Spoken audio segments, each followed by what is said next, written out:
Bueno, hola chicos, ¿cómo andan? Con este video vamos a empezar a ver un nuevo autor de los clásicos de la sociología.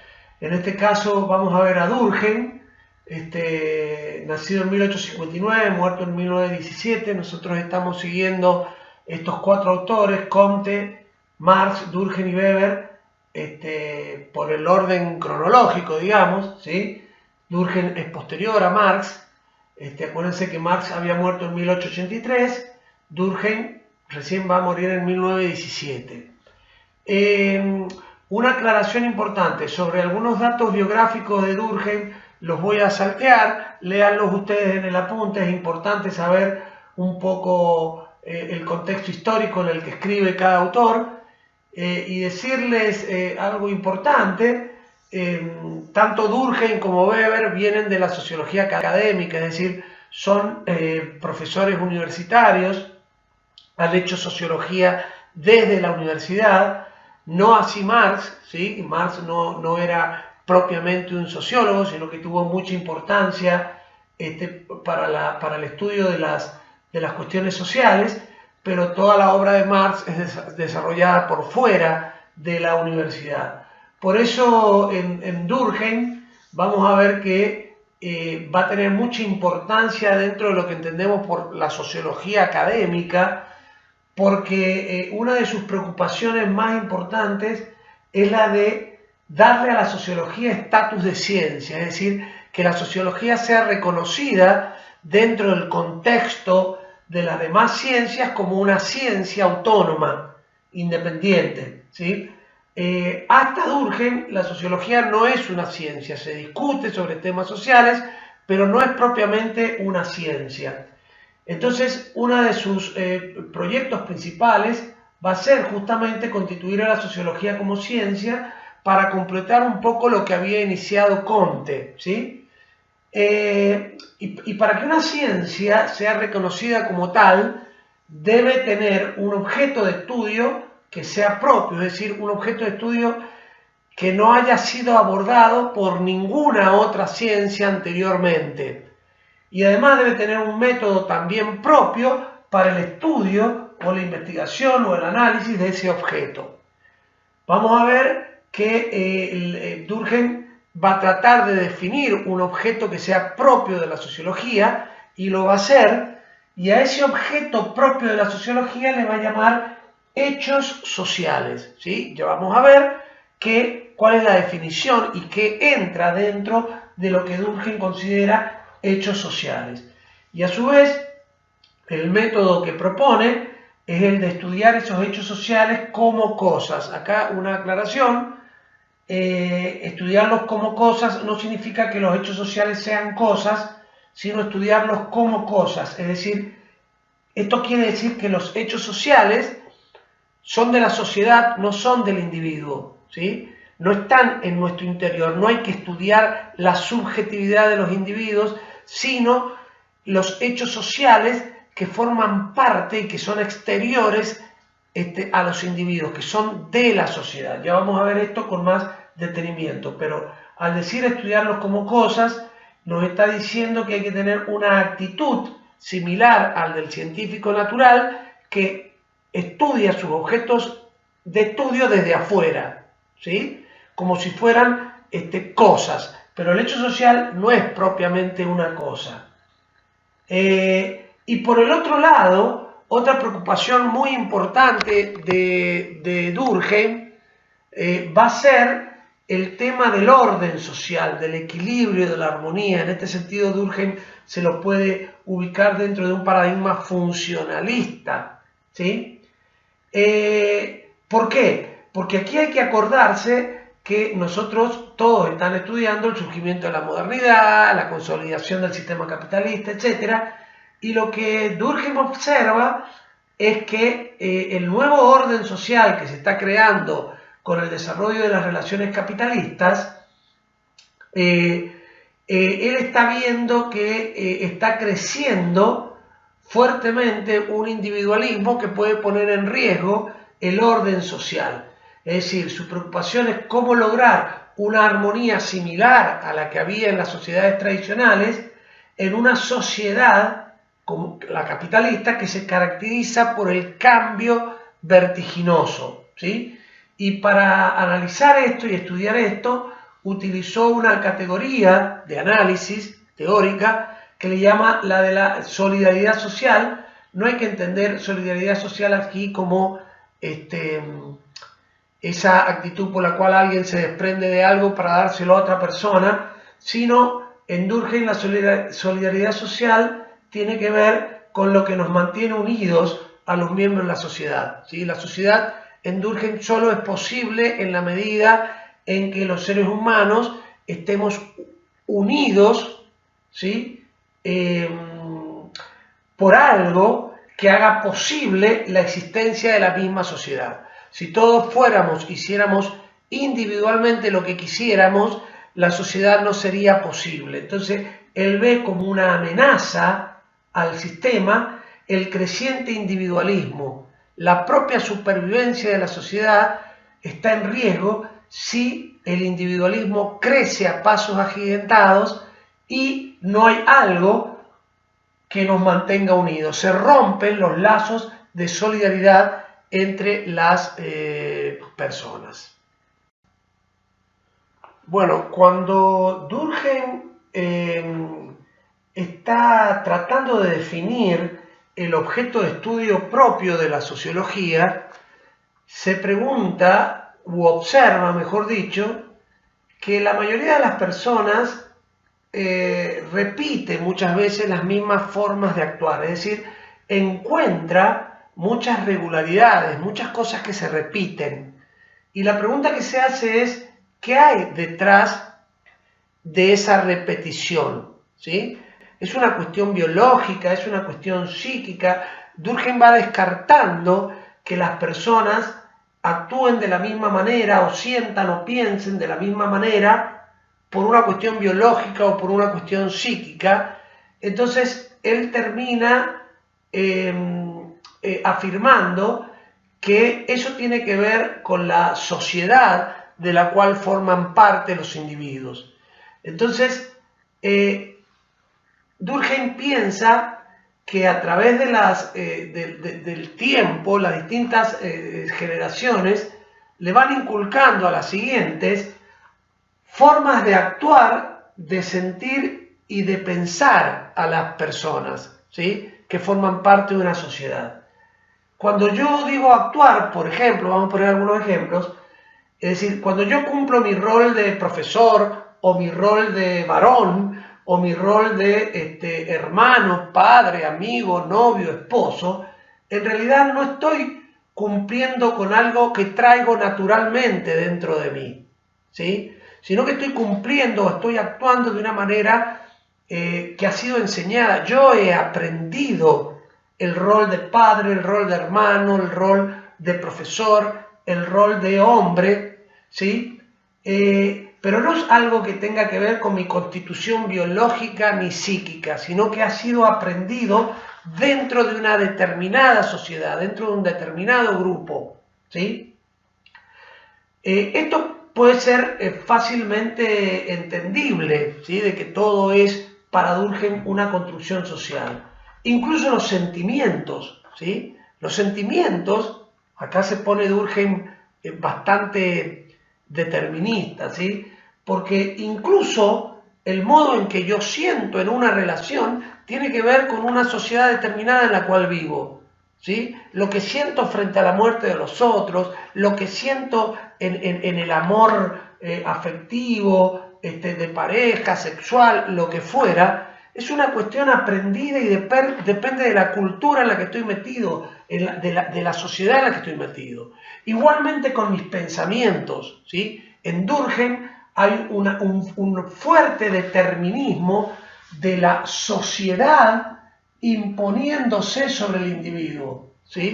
El individuo es prácticamente poco es lo que puede hacer frente a la presión que la sociedad ejerce sobre nosotros.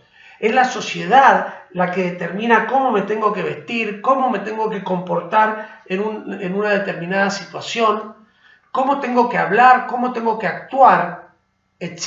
Es decir, que el individuo es poco lo que él libremente construye, si quieren, ¿sí? Hay una determinación muy fuerte de lo social sobre el individuo y por eso Durkheim se lo puede ubicar dentro del paradigma estructural. ¿Se acuerdan de ese paradigma estructural que decía que la sociedad tenía una estructura que terminaba determinando al individuo? Eso es muy importante, ¿sí? Y estos hechos sociales, ¿sí? Estos hechos sociales, que son el objeto de estudio de la sociología, tienen una serie de características muy importantes. En primer lugar, los hechos sociales son exteriores al individuo. ¿Qué quiere decir que son exteriores? Que cuando yo, como individuo, llego al mundo, ¿sí? Nazco, no he traído conmigo esta forma de actuar, sentir y pensar. Por lo tanto, esas formas de actuar, sentir y pensar están antes que yo, ya existían en la sociedad. Y si ya existían, están fuera de mí, son exteriores. Lo que ocurre es que durante la vida la sociedad me va inculcando, me va haciendo que yo interiorice esta forma de actuar, sentir y pensar. Pero son exteriores, no son mías, son de la sociedad, ¿sí? Esa es la primera característica. La segunda es la independencia, es decir, los hechos sociales son independientes de las conciencias individuales, ¿sí? Es un poco lo mismo que lo anterior, solamente que acá lo importante es darse cuenta de que los hechos sociales existen con independencia de que exista yo o ustedes o cualquiera de ustedes, ¿sí? Porque justamente son exteriores. Por dar un ejemplo, cuando yo digo, los chicos de sexto primera, sexto segundo, sexto tercera, o sexto tercera, o sexto segunda, es de tal manera, no me estoy refiriendo a alguno de ustedes en particular, sino que me estoy refiriendo al grupo, como si el grupo tuviera una personalidad propia, que es del grupo, no es de alguno de ustedes. La reunión de todos ustedes en sexto primera, sexto segunda o sexto tercera produce una conciencia propia de ese grupo que no es de ninguno de ustedes individualmente. Y por último, ese grupo o esa sociedad, podemos hablar de grupo cuando hablamos de grupo más chico, de la sociedad en su conjunto, ejerce sobre los individuos, ¿sí?, una coacción. Coacción quiere decir presión, ¿sí? ¿Presión para qué? Para que yo como individuo actúe de acuerdo a lo que la sociedad establece, ¿sí? Si yo como individuo actuara de una manera diferente o sintiera o pensara, la sociedad me lo haría sentir a través de alguna sanción, ¿sí? Esa sanción a veces puede ser la ley, donde ahí ya es evidente que está mucho más claro. La ley es un hecho social que se impone sobre los individuos, ¿sí? Pero no necesariamente puede ser a través de una ley, puede ser a través de una norma. Si yo voy a la iglesia de pantalón corto, ¿sí?, y, no sé, una camiseta malla, digamos, nadie me impide hacer eso, o sí, ¿sí? Supóngase que yo entre a la iglesia de esa manera, alguien me va a mirar mal, me va a mirar de alguna manera como diciendo, este no es lugar para que usted entre vestido así. Quizás no me lo diga directamente, pero con la mirada me lo va a hacer sentir, y eso ya es una sanción, ¿sí? Yo no iría a un cumpleaños de 15 o a un casamiento vestido de cualquier manera, ¿sí? Ya hay preestablecido que debe ser de una determinada forma. Entonces, la sociedad tiene mecanismos de presión para que las personas, ¿sí?, adecúen sus conductas, sus modos de actuar, sentir y pensar a esas situaciones impuestas por la sociedad, ¿sí? No quiere decir esto que yo no pueda ir en contra de algunos hechos sociales, pero no va a ser sin sufrimiento, sin dolor, sin sanción. Va a ser difícil que lo pueda hacer. Y con eso tiene que ver este tema de la coacción o de la presión. Cuando nosotros estudiamos a Durkheim como estudiantes, la mayoría lo empezamos a leer y decimos, claro, nos abre el bocho porque nos dice, es impresionante lo que está diciendo, es muy interesante porque está planteando algo que ya hemos charlado nosotros, que es cuánta libertad tiene el individuo en medio de una sociedad que de alguna manera define todo esto, ¿no? Y realmente darse cuenta o pensar en esto resulta muy interesante. Entonces veíamos en Durkheim a alguien que nos había abierto la cabeza, y está bueno. Pero hay algo que es muy importante entender. Durkheim está preocupado por el orden social, y cuando piensa en los hechos sociales no los está condenando, no está diciendo, uy, qué bajón, la sociedad se impone sobre los individuos. No, todo lo contrario. Para Durkheim es fundamental la existencia de estos hechos sociales, de estas formas de actuar, sentir y pensar, y que tengan estas características de presión, porque sin estos hechos sociales, la sociedad no sería posible. Es decir, si cada uno de nosotros actuara siguiendo sus propias normas, sus propias leyes, esto sería un desastre total para Durkheim, sería un desorden total. Entonces, el orden social solo es posible en la medida en que hayan hechos sociales a los cuales la mayoría de los miembros de una sociedad nos comprometamos a seguir para que esa sociedad sea posible, ¿sí? Es una idea muy interesante y hay que tenerlo en cuenta. Continuamos. Esos hechos sociales, yo adelanté un poco antes cuál era el método, ¿sí?, para estudiar los hechos sociales. Para Durkheim deben ser estudiados como si fueran cosas. Ya aclaré que no son cosas, sino que la actitud del investigador es que justamente estudiarlo como cosas, porque al ser exteriores están fuera de mí como una cosa.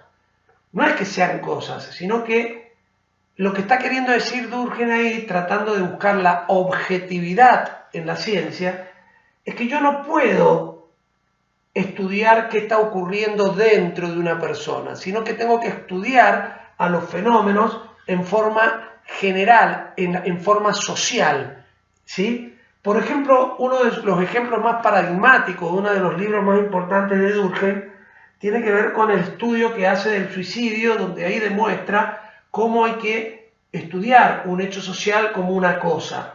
Porque lo que se propone con este libro, Durkheim, es estudiar el suicidio, pero no como un fenómeno individual, ¿sí?, como alguien que hace una persona, como algo que hace una persona individualmente. Justamente un suicidio es un hecho muy individual. Sin embargo, lo que a Durkheim le importa es qué está ocurriendo en una sociedad, es comparar distintos tipos de sociedades donde lo que existen son distintas tasas de suicidio, ¿sí? Las tasas de suicidio estadísticamente estudiar el suicidio. Hay sociedades donde los suicidios son mayores que en otras. Hay grupos donde la tasa de suicidio es mayor que en otras.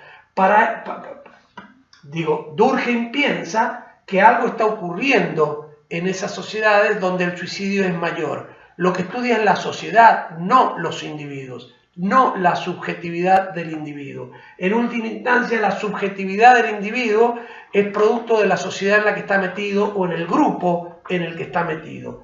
Lo mismo hace con el delito, estudia las tasas de delito de una sociedad, la importancia que tienen las leyes para el control social o la influencia que tiene la religión como un hecho social. La religión es un hecho social, ¿sí?, obviamente, como las leyes, ¿sí? La religión establece formas de actuar, de sentir y pensar, ¿sí?, que yo no traigo a la religión desde que nací, sino que es una conducta y formas de actuar, sentir y pensar aprendidas, ¿sí? Espero que les quede claro. Esto es importante, esto que digo de las tasas, de estudiar cuantitativamente los hechos sociales, porque es una de las diferencias fundamentales con Weber, ¿sí? Weber al contrario de Durkheim, en vez de estudiar lo social, va a estudiar la subjetividad del individuo, pero ese es tema de otra clase. Bueno, por último, esperen un ratito, acá está. Por último, ¿se acuerdan que en la primera parte del video les decía que una de las preocupaciones de Durkheim era el orden social, la armonía, que él veía que se estaba como destruyendo en la sociedad moderna, en la sociedad de su tiempo? Entonces, él se va a dedicar a estudiar el fenómeno de la solidaridad social. Por darle alguna definición y que ustedes lo entiendan más rápidamente, la solidaridad, dijimos, es aquello que mantiene unidos los miembros de una sociedad, que hace posible la vida en sociedad, que no serían otra cosa que los hechos sociales que nos unen, aquellos a los cuales la mayoría respondemos. Y para estudiar la solidaridad social lo va a hacer comparando cómo era esa solidaridad en las sociedades tradicionales propias del feudalismo, de la Edad Media, y qué está pasando en las sociedades modernas de su época, que nos puede servir un poco también para pensar en las realidades de hoy, nuestras, ¿no? Entonces, él va a observar que en las sociedades tradicionales existe lo que él llama una solidaridad mecánica. ¿Qué quiere decir esto? Que lo que mantiene unida a las personas se da de una manera casi espontánea, natural, ¿sí? ¿Por qué? Porque al haber poca división del trabajo, es decir, no hay tanta industrialización, ¿sí? Acuérdense que el tema de la división del trabajo tiene que ver con que, digamos, en el seno de la familia se hace casi todo lo que hay que hacer. La función educativa, la de la comida, cada uno sale a buscar su... No está organizada la sociedad a partir de cada uno haciendo solo una partecita de lo que se necesita para vivir, sino que la mayoría de las personas satisface casi todas las necesidades por sí mismos. Hay poca división del trabajo, ¿sí? Y además, metidos en las sociedades tradicionales, lo que observamos es que hay una visión del mundo común. Por decirlo rápido y pronto, no hay grieta, si quieren, ¿sí? ¿En qué sentido? No hay tanta lucha. Casi todo el mundo coincide acerca de cómo funciona el mundo, cómo funciona la naturaleza, y eso tiene que ver un poco por la influencia de un hecho social muy fuerte que es la religión. La religión, baja línea, tiene una incidencia y una determinación muy fuerte para que las personas tengan una moral compartida, una serie de normas, de valores, de creencias comunes, que hace a esas sociedades muy fuertes colectivamente, con una conciencia a la cual todos adhieren. Es decir, que hay hechos sociales muy fuertes que aseguran un mantenimiento de esa sociedad, ¿sí? De la unión, del orden. Si uno lo llevara al hoy, esta solidaridad mecánica está presente mucho más fuertemente en sociedades pequeñas, en pueblos rurales, donde hay moral compartida. Es decir, lo que mantiene unida a la gente hoy en día en sociedades más pequeñas es una solidaridad de tipo mecánica. Pero cuando nos vamos a las sociedades más complejas y modernas, más grandes capitales y demás, donde vive mucha gente, lo que está ocurriendo de Durkheim es que al haber una gran división del trabajo, es decir, fruto del proceso de industrialización, se va como perdiendo, va surgiendo un individualismo cada vez mayor que va destruyendo estos hechos sociales. Por ejemplo, la moral ya no es compartida, la religión se ha debilitado como elemento de unión entre los individuos. En la sociedad moderna el proceso de secularización, ¿se acuerdan? Se debilita muchísimo la influencia de la Iglesia. Entonces, lo que empieza a ocurrir en las sociedades modernas, que esa fuerte división del trabajo aumenta también el individualismo. Y al aumentar el individualismo, se debilitan la solidaridad entre las personas. Entonces Durkheim se pregunta cómo hacer para evitar esto, porque lo que está en riesgo es la propia existencia del ser humano dentro de la sociedad si el individualismo sigue creciendo. Entonces Durkheim observa que como hay una fuerte visión del trabajo, nadie satisface sus necesidades por sí mismo, ¿sí? Todo esto que me rodea a mí aquí, yo no he hecho nada. Lo que yo como no lo hago, con lo que yo escribo no lo he hecho yo, lo que tengo puesto no lo he hecho yo. Yo simplemente aporto una pequeña partecita de lo que hago, de mi trabajo, al funcionamiento de la sociedad. Pero dependo absolutamente del trabajo de otros. Y así ocurre con ustedes y con todos nosotros. Dependemos, hay una interdependencia tremenda respecto del trabajo de los otros. Y ahí Durkheim ve la llave para crear un tipo de solidaridad que le denomina orgánica, que nos pueda mantener unidos. Ya la unión no va a estar basada en cuestiones morales, religiosas, sino en la creciente interdependencia que tenemos respecto del trabajo de los otros. Eso es un poco la propuesta de Durkheim. Y por último, hay algo importante que quiero que tengan en cuenta, que es que Durkheim pensaba que las sociedades modernas deben tener una solidaridad orgánica tan fuerte como lo había sido la solidaridad mecánica de las sociedades tradicionales. ¿Esto qué quiere decir?